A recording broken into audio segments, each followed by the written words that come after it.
saying all of this to tell parents that from day one, do not take out your child from belonging to environment where babies are. The child is very interested in, say, creative art.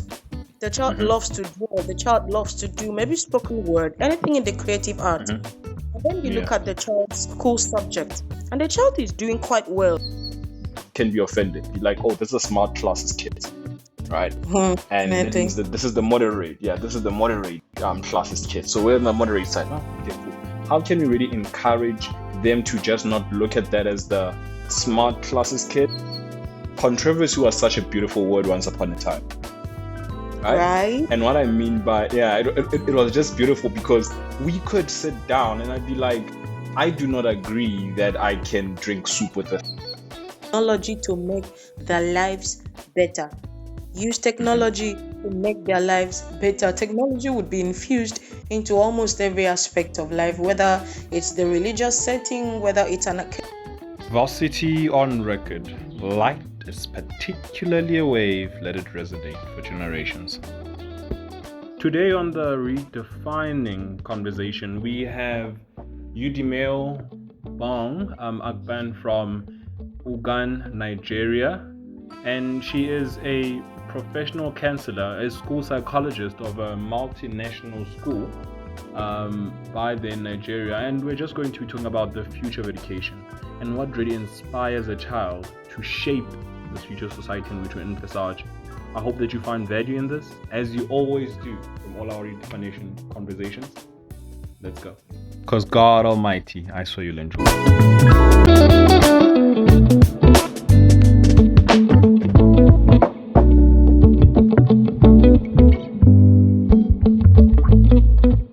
Good day, everyone. Today on the Redefining Conversation and the sustainability topics, we are joined by Udemeobong Akpan. I believe I pronounced that right. Did I?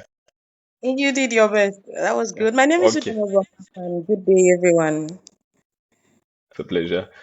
So yes, she is a professional counselor, a career navigator, an empowerer of people, and a redefiner in her own right of how the future should really be stated. One individual that I would say from the engagements that I've seen through LinkedIn and some of which I've had as well are very much in tune with the actual empowerment as it is actually stating from herself. So she's not just self-proclaiming it, she is it. And that's one of the reasons why I actually brought her on board to really discuss one of the major issues that is there, that school psychologists are so much undermined, more so in, should I say, our African continent, but I will say more so within the country in which I'm also based in, which is South Africa. It is so much undermined to a point where you would get a school just operating on they'll get it type of situations. And with the recent COP28, let's just talk a little bit on that, brief on that. There's been talks on mental health being top priority by Dr. Maria. And this is one of the things that I would say came almost right on time to actually have this conversation. And yeah, so Ude, if I may call you that, is that proper? Udi. Oh, all right, no problem. So, Udi, I have just one of the major questions which I want to really just take with you first, which is education psychology in itself. People don't really understand it, as just stated. What and how does education psychologists really help students achieve their strengthening their academic careers? Okay, thank you so much. I would like to start by just briefly telling people what educational psychology is about. Because it is almost obsolete now to have a school and not have any psychology personnel. Could be a school psychologist, it could be a special needs educator, could be a school counselor. Generally, anybody who's able to carry out the psychological services that school psychologists are expected to carry out. So what do? Now, every child that comes into school comes in with a barrage of experiences. It could be from family, it could be from environment, it could be the child's developmental needs itself. Mm-hmm. So you cannot think that a child would perform at A levels. That's what all of us want, that this child should be at an A level. But you're not considering this child's need. Does this child have any academic problems? Are the teaching methods okay with this child? Is the Mm-hmm. subject itself okay with this child's level of intellectual development? Did this child come to school this morning feeling happy? If no, Mm-hmm. what was the problem? Will it affect study in class today? Those are the things that psychologists address in school. So that as the Mm-hmm. teachers are pouring in knowledge, as as the child rather is trying to Mm-hmm. study on his or her own, there are other things being balanced. So that at the Mm-hmm. end of the day, this child can perform top notch. So how do psychologists help children achieve their Yeah. goals? Now, bottom of that is that before you even start out to know the child, you would have to do an assessment as a psychologist. Mm-hmm. So it's what we call assessment and evaluation. You are trying to measure, identify the child's intellectual abilities. Is this Mm-hmm. child what we called a gifted and talented child? Is this child Mm-hmm. an average student? Is this child trying to struggle to meet up academic um what's the word now, academic challenges? So those are the things that are measured. Mostly we make use of psychological tests, and we can even Yeah. do observations too, interview the child too, to Mm-hmm. base the child's intellectual abilities. And then we are also measuring the child's emotional and behavioral concerns. Is the child having any Yes. problem with esteem? Is the child having any body image problem? Because I tell you, Mm-hmm. all of these things affect the performance of the child. So, for instance, if Yeah. a child is highly self conscious on his or her body image, say a child does not like the way she looks, does not like the way her legs are. So, maybe in a class, say, give a scenario. A teacher asks a question and the child does not Yeah. really know the answer. So the child gets up to say whatever the child feels the answer is. Mm-hmm. And this is bad because in Africa, hopefully Mm-hmm. some schools are changing that. But you would have a situation where if a child gives a wrong answer, other children in Mm-hmm. class might laugh. So for the child who is so self-conscious in that situation, the child might not think that, oh, you're laughing at me because of the wrong answer. The child might say something like, oh, you're always laughing at me because of the way my face looks. So True. whatever the teacher tries to bring in after that period, it may not really sink in because already the child Mm. is destabilized. So part of the assessment is that we are looking at the child's emotional concerns. Is this child as Mm. at the right place emotionally? We are looking at behavioral concerns as well. There are Mm-hmm. children who are disruptive. There are children who cannot sit still for more than 30 minutes. All of those things have to be measured. So, mostly we do psycho education. We are trying to see how the child's psychological well being can be balanced with the education so that we can get what we are looking at. So, apart from assessment and evaluation, another way that school psychologists can help children achieve their goals is that we develop individualized education plans. Gone are the days where bunch children into one. We want them to carry out the same task. We want them to be in the same class at the same time, doing the same set of work, regardless of True. their differences. So now, what school psychologists do is that you look at two children.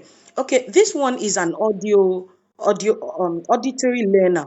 She can just Yeah. listen to whatever it is and would learn. This one has to practice with her hands, kinesthetic. She has to do that Mm-hmm. thing before she's able to understand. So when you look at these differences, you are now able to say, okay, so for this child, would be doing extra if you need to take an extra classes, for instance, because this child learns more visually, you would have to play videos for this child to learn. But this one does Yeah. not have any problem with video. He has to do the thing, do the task with his or her Mm-hmm. hand. So you give him hands-on task to do. Those are instances of individualized education plans. There's another child that would need extra classes outside the Yeah. regular one. So you take all of those into consideration, and this, as and again, as the name implies, individualized. So you are planning the child's education according to the child's abilities, the child's strength, the child's challenges generally. And again, psychologists train the children on social skills. How do they relate with themselves? Intrapersonal. How do they relate with other people? Interpersonal skills. How do they relate with their peers? How do they relate with seniors in school, with juniors in school, with staff around the school? Because I tell you, anybody who does not have interpersonal skills would live a very socially awkward life, if I may put it that way. The child does not Yeah. know when to speak or what to say. So the child is wondering, if I want to talk to this person, will I say the wrong thing? Will I upset this person? So assertiveness, part of social skills. Again, as I said, peer Yeah. relations. Let the child know that, okay, if conflict happen, this is how you address it. Because as far as children are concerned, whether in primary school, in high school, you cannot take away the place of peer conflict. There would always be conflict amongst peers. So you're going to train children to know how to handle conflict so that as the child is growing, the child already has a grasp on conflict management. The child does not grow up to be an adult that doesn't know how to manage ourselves in the place of conflict. So, for the last question, another way that psychologists can help children overcome goals, definitely counseling and mental health services. So what is counseling? Simply, you are a trained professional, you are helping somebody who has a challenge. So you are saying, okay, what's your challenge? How do we help you do better in it? If it's not something that you can completely eradicate, what are the coping mechanisms that can help you get through these things? So we address that. Now, you can address academic challenges, you can address personal challenges, social challenges, emotional needs, even as far as family problems. Because as far as development is concerned, any child who has a family based problem will have a problem in school. So, those are things we take into cognizance. You're helping this child address these things so that as learning is taking place, there's nothing that is barring learning. So, very briefly, I hope that was brief though. Those are the ways that Yeah. school psychologists help children achieve their goals. Yeah, I really loved in terms of how you actually broke it down in many instances of that. And you touched on how the future of education really looks like. I really just want to also touch on that in the fact as well. But before we actually even get to that, to that point of peer relations, I believe Yeah, that most people are not so much aware that however a child grows from a very tender age, that determines exactly how they'll behave when they're actually an adult. That absolutely. decides in a sense of their personality and such. I think getting deeper into explaining that would allow also a sense of if there's a parent listening out there to find a bit of relation as to how they should really start engaging with their child. We're living in a whole different era where there's a lot of noise, social media wise, and how to really engage with their child to really have a sense of a personality that is able to associate with other individuals, have those good peer relations to know how to really deal with such conflicts, what to really take away from a growing child's life at a certain point in moment, so that they don't assume such characters and such principles which might either be off in terms of social standards or otherwise. So I think can get deeper into that. Definitely. So let's start from Hmm. the root. Let's start Yeah. from when a child is a toddler. Hmm. We live in communal settings for most of us, especially in Africa. There are Hmm. neighbors, you go to church, there are children there in church, and then in Yeah. your environment, there are children there. So, helping that child build peer relation, even at that toddlerhood, is that when Yeah. children are expected to play together, allow your child play with other children. Hmm. That child would now start assimilating that, oh, I'm supposed to associate with people. Children Yeah. would definitely they grow older, they are playing, they might, injure themselves. So you are Mm-hmm. teaching that child that, see, if you are the one injuring another person, you are supposed to apologize to that person and say, oh, I'm Mm-hmm. sorry, I injured you, I did not mean to do this, I'm very sorry. And if your Mm-hmm. child is the one being hurt, you are teaching the child to say, oh, this child has come to apologize to you. You ought to forgive Yeah. the child. You make them understand that, see, as far as life is concerned, you are always going to get into misunderstandings, into conflicts such as this. So you've apologized to him or her. You guys continue playing. So now the Mm-hmm. child understands that we are playing together does not mean that everything will be perfect. And when we get into crisis, it doesn't mean that we should stop being friends or we should stop associating with Yeah. each other. What it means to us now is that we come together, apologize where the need be, and we settle the issues. So as the child is growing older, the child does not Yeah. just keep quiet and walk away in the face of conflict that should be resolved. So that way, you are helping that child not to internalize pain. Because most times, what we do in Africa is make children internalize pain. The child is pained over something, and you just tell the child, don't worry, keep quiet, go away. And that child never addresses that problem. So that child grows up internalizing that pain. And what would happen sometimes is that child keeps to builds malice. So the child is keeping malice with anyone that hurts him or her because that child has not been taught how to speak up when he or she is hurt. So part of those is that you are building the child. Apart from just building the helping the child relate with other people, you are Yeah. building the child's assertiveness. That, see, if there's a problem, let's address it. And once the child, every assertive child, by the way, every assertive child will almost always be a confident child. So the child Yeah. does not shy away. Yeah, the child does not shy away from challenges. The child knows that, see, if there's a task to be done, because we will always have project-based tasks in school, and sometimes those tasks will be group-based.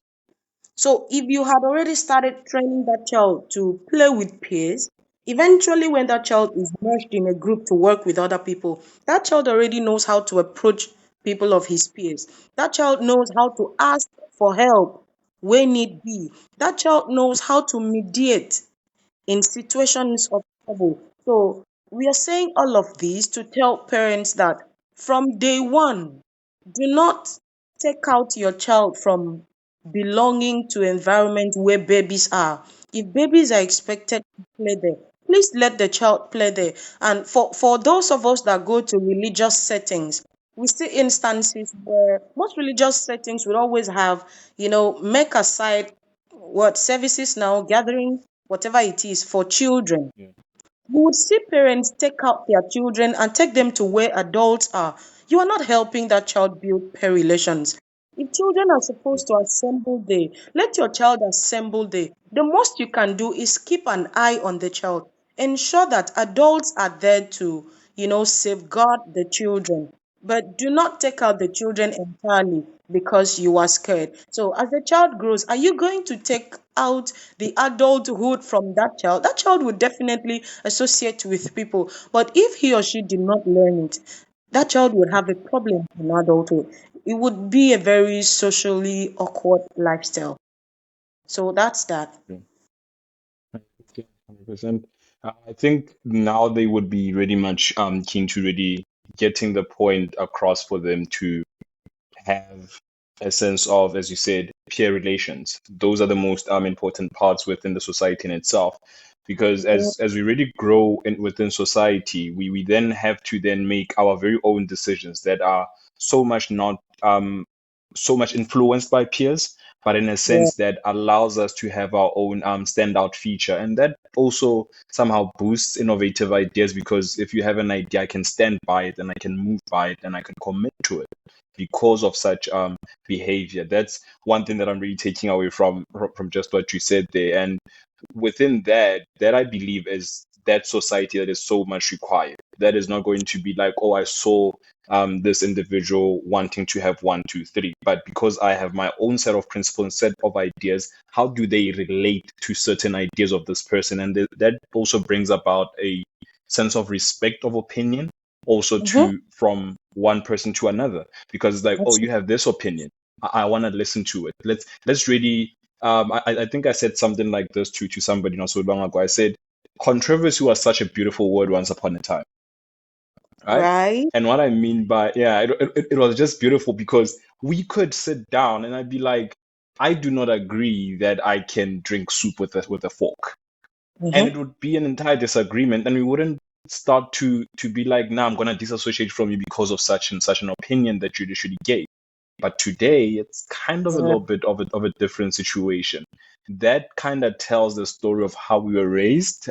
This might offend a lot of parents, but it gives a picture of exactly who and how we grew up. Let me just put it like that, right? I agree. Now, yeah. So, getting across from that, you also touched on aspects of subjects.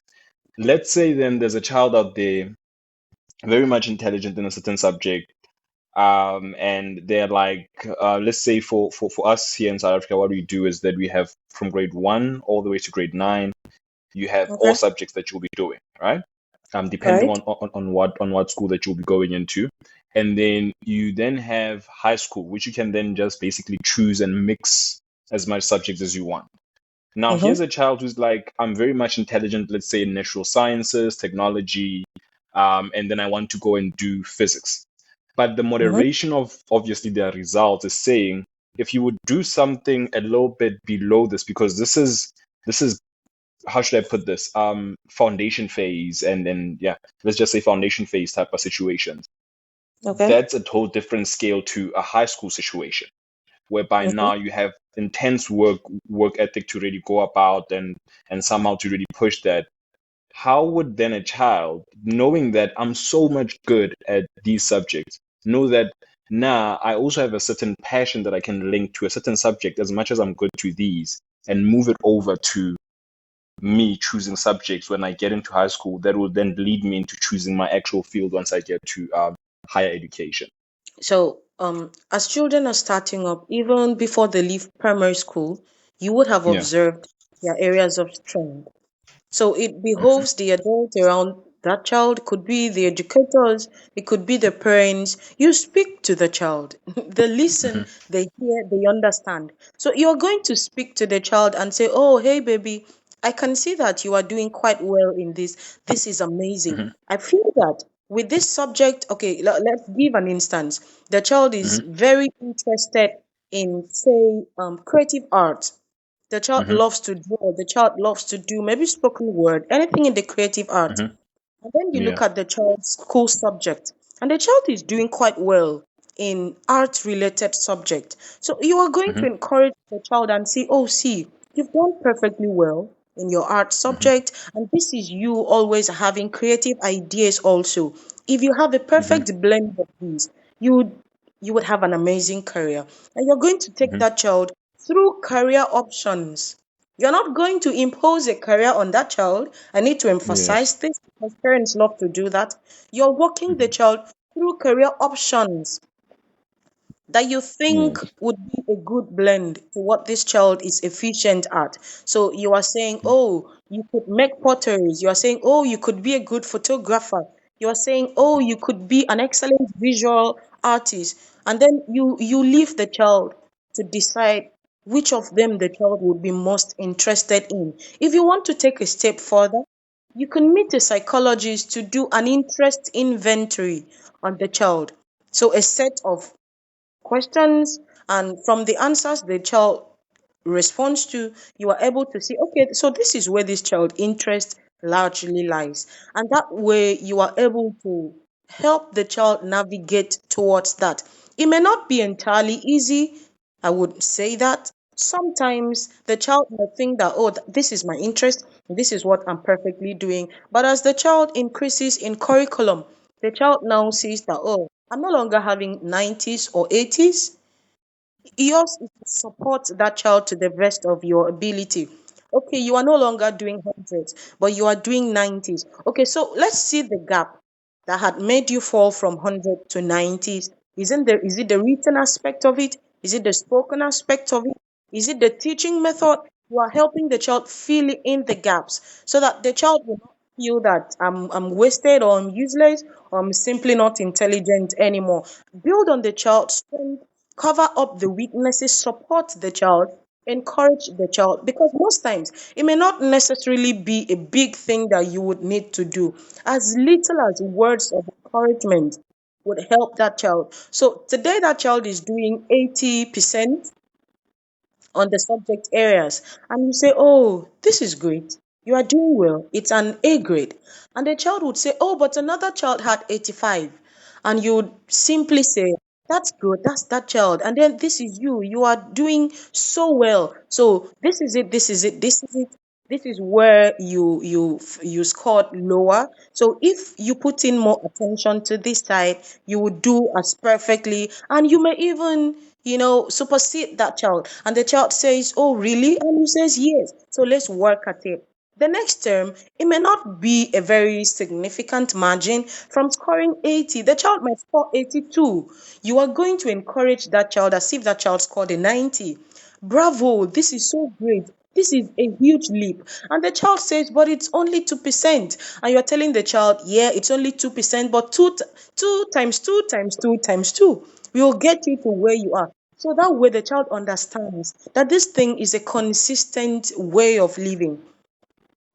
Encouragement, support, look at the child's area of strength, look at the weakness and how you can help that child develop or do better at that weakness. Do not emphasize the weakness and leave out the strength. You are emphasizing the strength, making the child play better to the area of strength and supporting in the area of weakness. Again, you are not imposing anything on the child. You are giving the child options and you are helping the child work around their interest, their aptitude, their strength, even as you are giving these options. So that way, you are working with the child's agreement.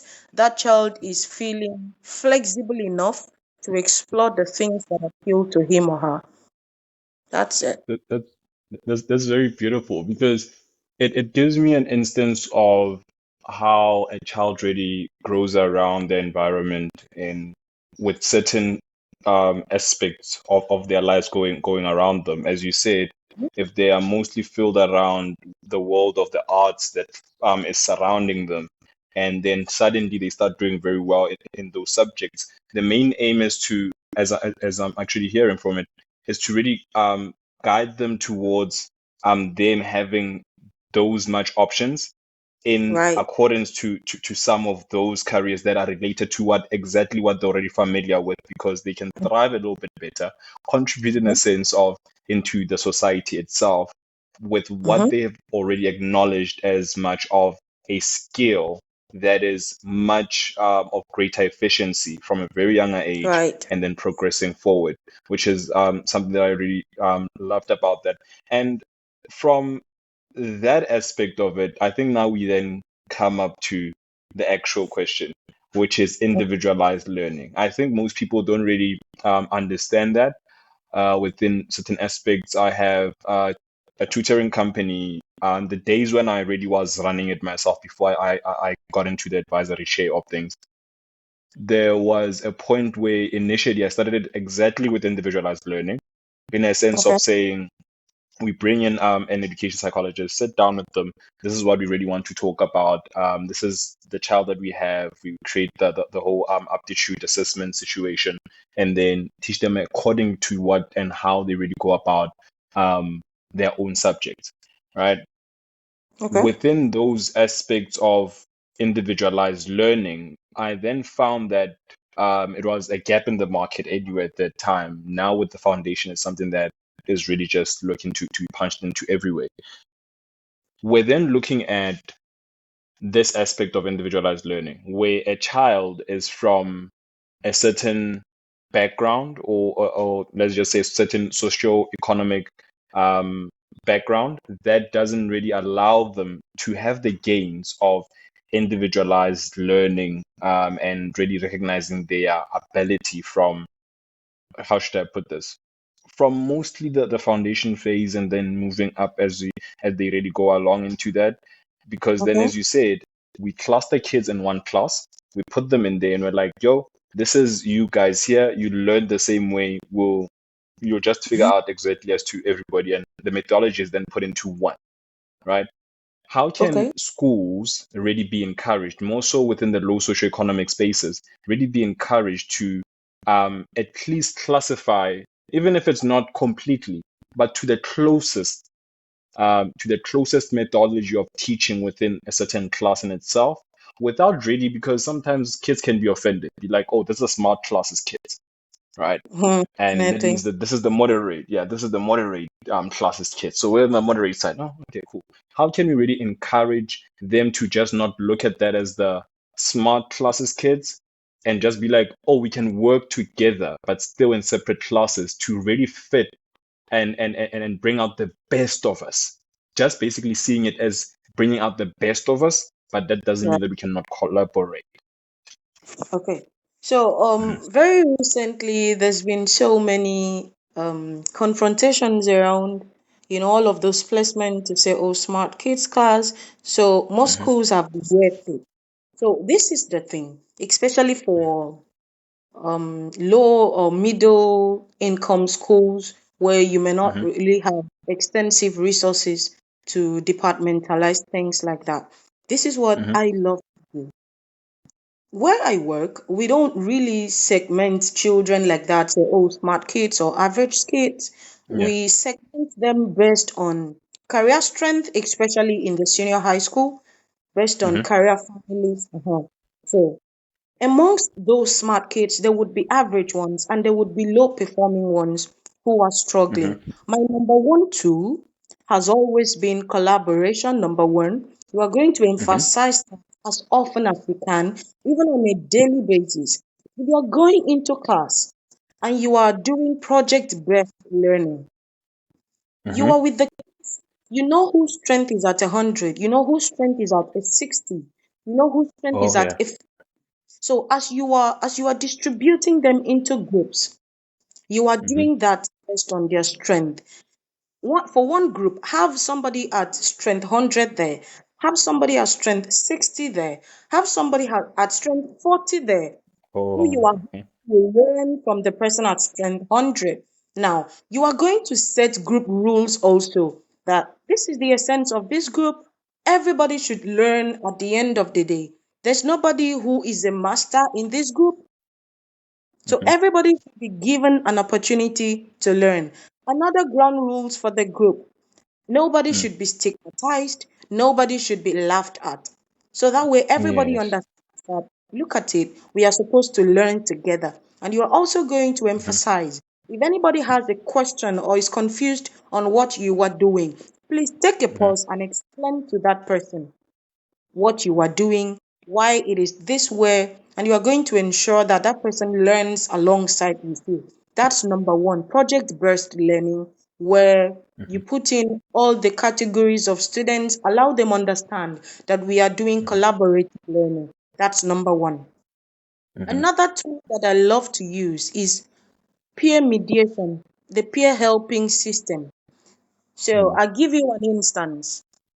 I work in a multinational school, and then we yeah. have a family of kids. There are five of them now who were Mhm, largely raised in a French-speaking country, and we are an mhm, English-speaking country and school. So mhm, sometimes they have problems keeping with the tons of lessons that come in English language, and five of them are in various classes, different arms. So I pick each of them and I say, okay, come, where is the subject you are having problems? And they would list the subject. And I'll go forward to say, okay, so which of your classmates does quite well and you think would want to help you? And the child gives me a name. So I go to that child, to the child whose name was given to me, and I say, oh, I appreciate that you are scoring this and this. and you are doing quite well in this subject. Would you mind helping another classmate? And the child would say, oh, okay. If the child says, yes, I mind, and I'm like, okay, no problem. I go to another person. And if the child says, oh, no, I don't mind, I'm like, okay, fine. So this is where your classmate is having a problem and you are good at this area. Would you mind helping this person? You can do it in class, you can do it outside class, you can do it, when your teacher is around, but let them be the ones to decide what is more convenient for them.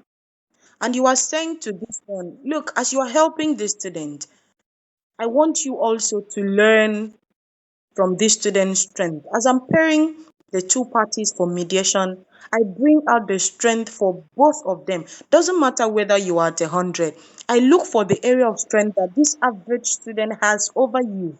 And I'm telling you, look, as you are teaching this one academically, learn behaviorally from this one. Yeah. So you understand that it is a peer mediation thing. I'm helping you, you are helping me. So those are the two major tools that schools can use, irrespective of the resources available to them.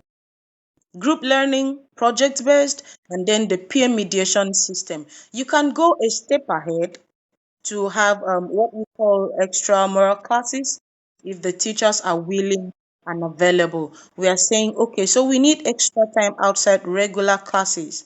And you make the children understand that for these extra classes, you are simply looking at where you are struggling. Let's leave where you are doing well. Let's concentrate on where you are struggling. And I love to tell the teachers, as you are calling the children, ensure that before they come to class, they would have written out their areas of weaknesses, where they are struggling, and what they think would work better for them. So as they are coming to the teacher, they've already spelled out what they need help on.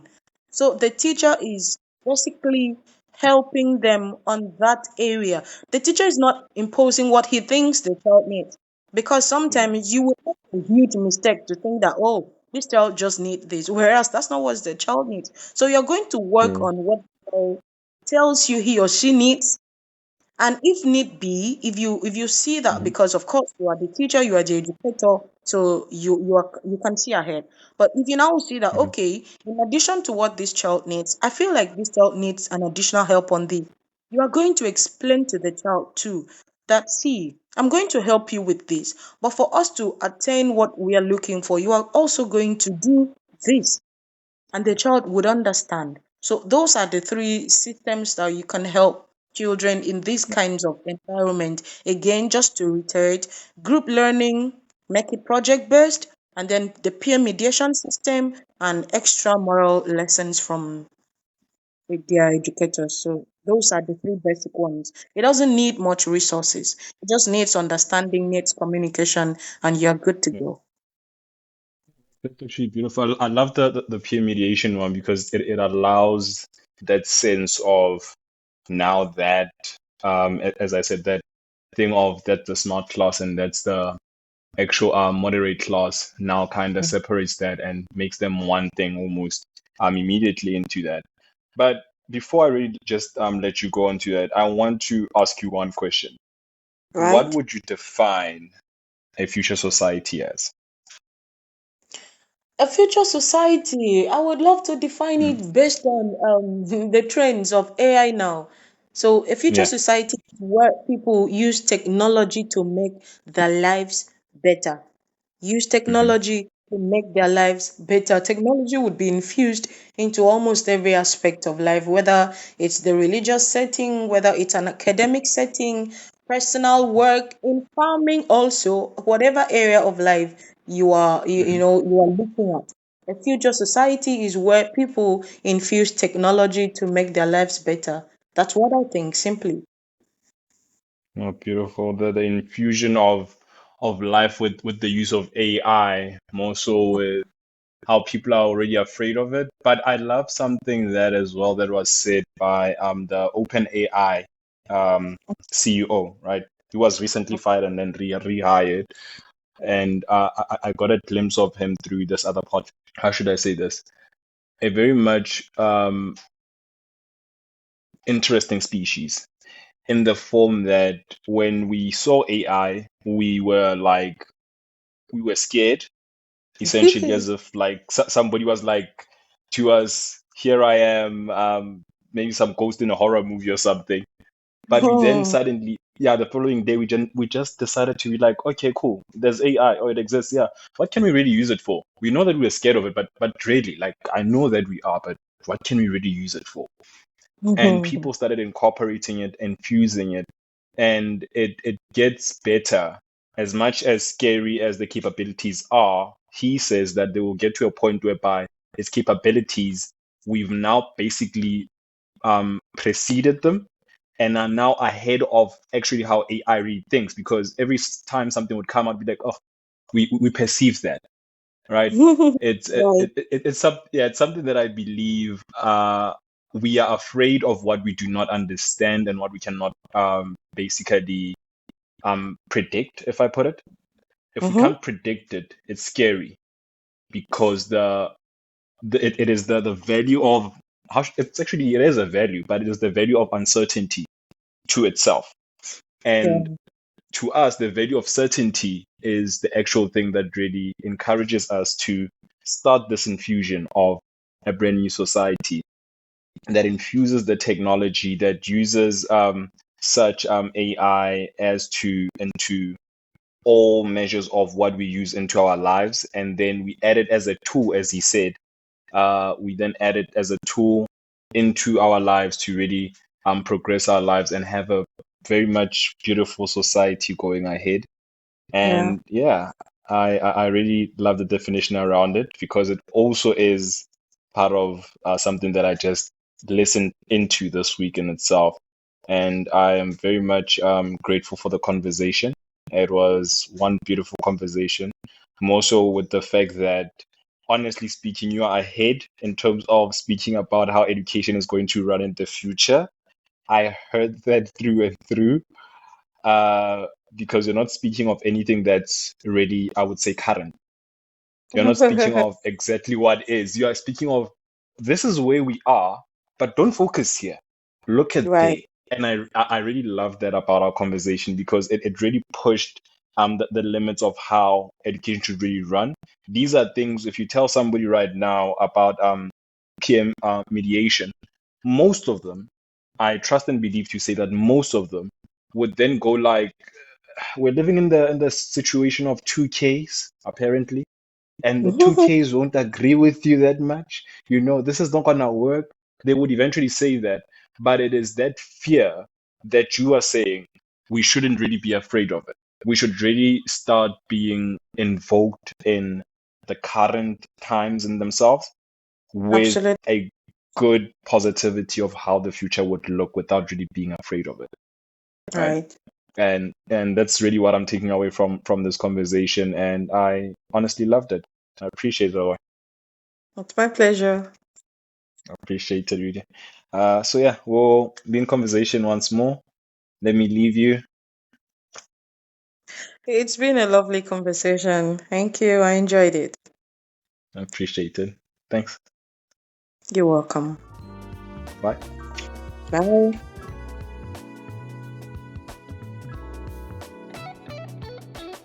I hope that you enjoyed this episode.